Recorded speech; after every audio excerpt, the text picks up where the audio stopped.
everybody, Cece here, and thank you for tuning in to my Divine Appointment video series. I know the last time we left off, I was talking about the subject of discernment when we are on our divine paths, and what I've come up with to be able to explain how I know when I'm faced with a decision to make, when I'm being guided by my spirit and when I'm being guided by my thinking mind. And the way that I have been able to discern that the two over time is when I'm given a direction and there is no reasoning behind it, like move to Atlanta, I know it doesn't make sense, just go.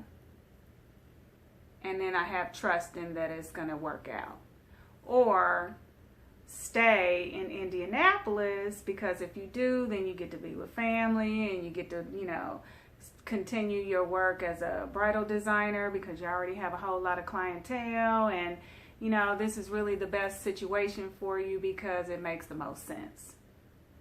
Meanwhile, my spirit said move to Atlanta because that's where your next level highest self is going to take place, with no explanation behind it.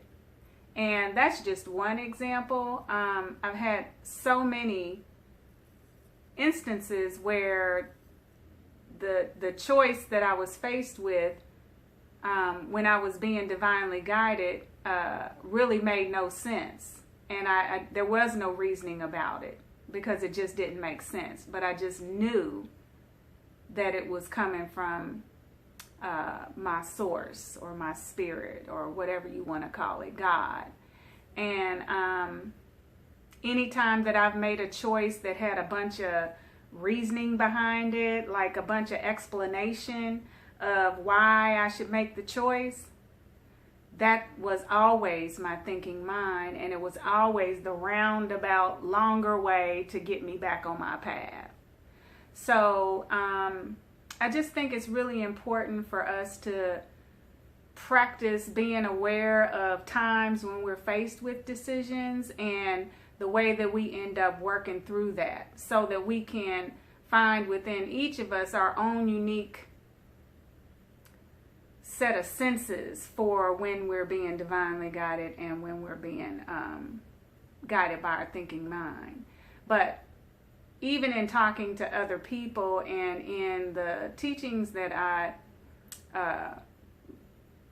learned from, it is always said, and it always has been a situation where divine guidance does not reason. It just directs you and tells you to go. And it's always the thinking mind that gives you all the scenarios of why you should or shouldn't do a thing.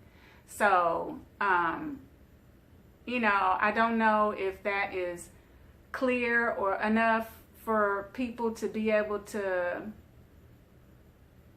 find some clarity in when you're faced with choices or not, but that is what I've found in every single decision I've made. But for sure, the huge decisions that I've had to make did not come with a whole lot of explanation behind them or reasoning about the choice. And it has made for a much straighter experience on my path and a much less stressful and complicated experience on my path. So, I just wanted to share that with you all because divine appointments are guiding us all along the way, and it's given us the most direct path to our destiny.